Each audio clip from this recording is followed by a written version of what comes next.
With Frankie Corrado, Connor Bedard looks like a totally different player this season. Not only is he tied for second in the league in scoring, but it's more than just the offensive numbers. Frankie, walk us through the evolution of Bedard's game. Well, some of it is a natural evolution, Gino. The older you get, the stronger you get, the more you can get through those crowded areas of the ice. And that's one thing that's noticeable with Connor Bedard's game this season. His feet. He's moving them, and he has a little more speed. That extra half step allows him to be a puck transporter, not just a guy who's relying on finishing opportunities. Now, finishing opportunities, Connor Bedard has done that extremely well this season. His shot and his release, one of the best and most deceptive in the NHL. The way he curls and drags the puck and is able to change the angle of attack, goaltenders have had a hard time dealing with that. So we got the skating, we got the shot, and how about this, Gino? Connor Bedard leads all NHL players in primary assists this season. That's saying a lot because this is a guy who's supposed to be a sniper and is a guy that didn't have that much help around him in Chicago, but he's making others around him better. So there's three things that are sort of adding to the natural evolution of Connor Bedard that has allowed him to emerge as one of the league's superstars this season. Frankie, while I will grant you the evolution of his game has been impressive, there are some, myself included, who still aren't convinced he could carry this newfound level of play into a best-on-best Olympic Games. What do you think, Frankie? Still not quite enough to make the team, or would it be a major mistake for Canada to leave Bedard off their Olympic roster? I'll put it to you this way.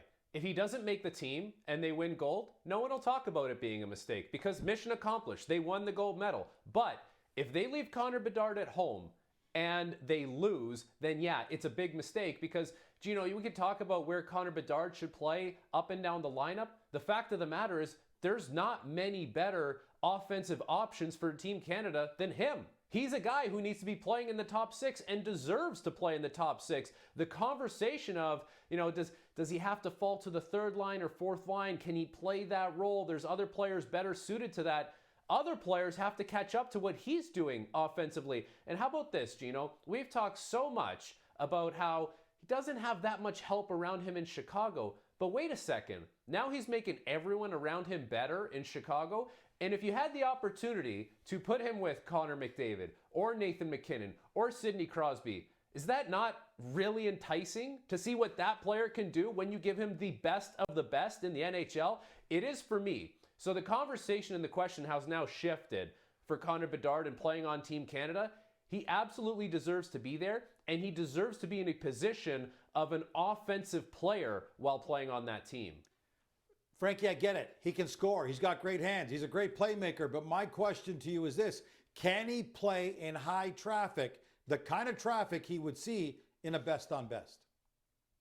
Well, the thing is, he's doing it right now in the NHL. That's the best test that you're going to get. It's not like he's coming from a different league or from junior hockey. He's doing it against the best players in the world, matched up against them, night in, night out, going into those games, Gino, as the underdog, individually and as a team, and he's having an immense amount of success. So, I guess what I would say to you is, if this doesn't prove it to you, the way he's played individually, the way Chicago has played as a team, if that doesn't prove what he's capable of, then nothing will.